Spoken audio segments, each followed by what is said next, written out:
Добрый день, приветствую вас на обзоре мини-трактора Yanmar FX22D компании Progress Auto. Такой вот отличный иномарчик, одной из самых популярных моделей, с полным набором функций. То есть у нас здесь и гидрорегулировки навесного,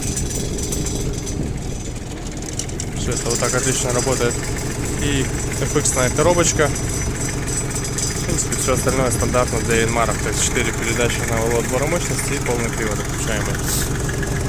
Здесь у нас 742 моточаса наработки. Как слышим, работает прекрасно.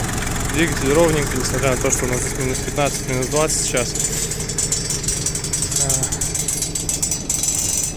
Есть у нас небольшой звук от пальчика, но ничего страшного в этом нет, который можно просто вытащить. Регулировки, фреза 1,50 м. Посмотрите, какие ножи. Ножи просто новые. Краска успела с них стереться по Японии, и больше ничего. По левой стороне трактор также комплектен, все отлично.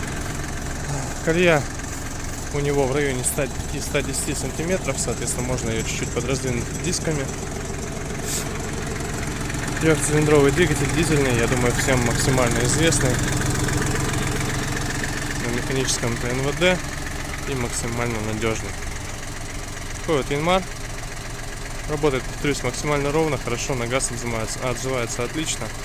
Поэтому все необходимые проверки будем с удовольствием снимать уже непосредственно нашим клиентам по списочку, который вы нам напишите. Всего доброго. Будем ждать вас в Progress Auto.